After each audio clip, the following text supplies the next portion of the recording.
There's a kind of tired that doesn't come from doing too much. It's not the tired that follows long hours or overwork or having too many things on your calendar. And it's not burnout either. It's something quieter than that. It's the tired that shows up even when your life has slowed down. Sometimes it actually shows up after you've made changes, after you've stepped back, after you've started asking different questions.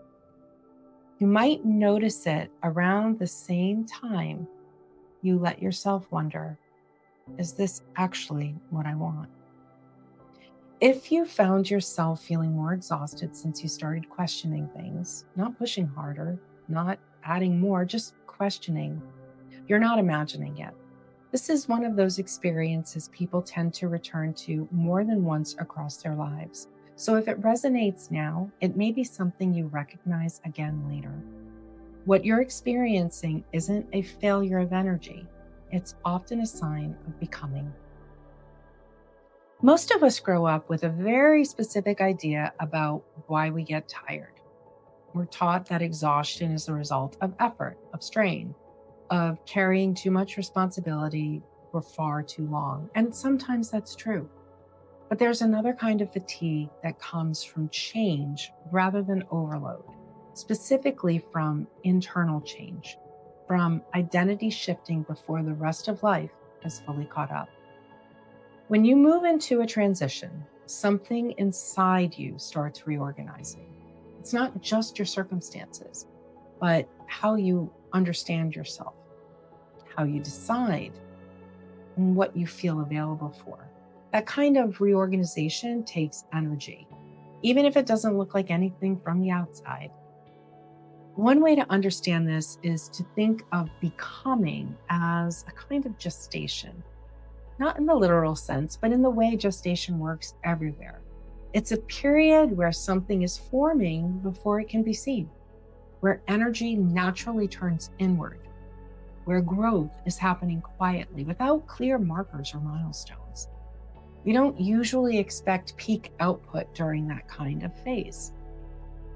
We don't assume something is wrong just because things look slower. But when the thing forming is internal, when it's identity or direction or meaning, we tend to forget that the same rules apply. During transitions like this, a lot of the work is invisible. You might be letting go of definitions that used to fit. Maybe you're updating beliefs you didn't realize you'd outgrown. Releasing roles that once made sense but no longer feel accurate. Trying to orient toward a future that isn't fully clear yet. All of that happens before you can explain it to anyone else, sometimes before you can even explain it to yourself. That's part of why it's so tiring. It can show up in small, almost strange ways. You might find yourself standing in front of your closet longer than you used to. Not because you can't decide what to wear, but because getting dressed now involves a quiet check-in. You ask yourself, does this still feel like me? That pause isn't necessarily indecision. It's adjustment. It's invisible work briefly becoming visible. Another thing that happens in this phase is decision making starts to cost more energy. When your sense of self is stable, decisions tend to be efficient.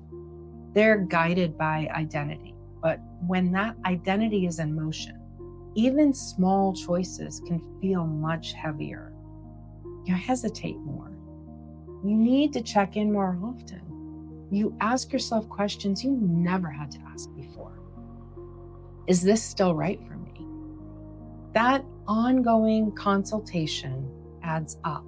It's an internal one. At the same time, your emotional baseline may be shifting. Things that used to motivate you no longer land the same way. Things that once felt tolerable start to feel louder.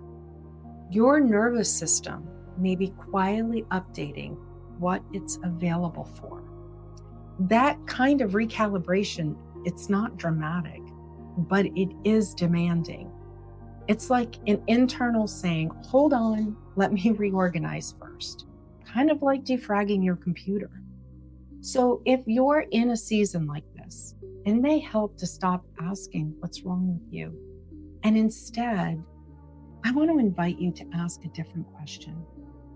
What's forming? Because this different tired, often shows up when something meaningful is taking shape beneath the surface.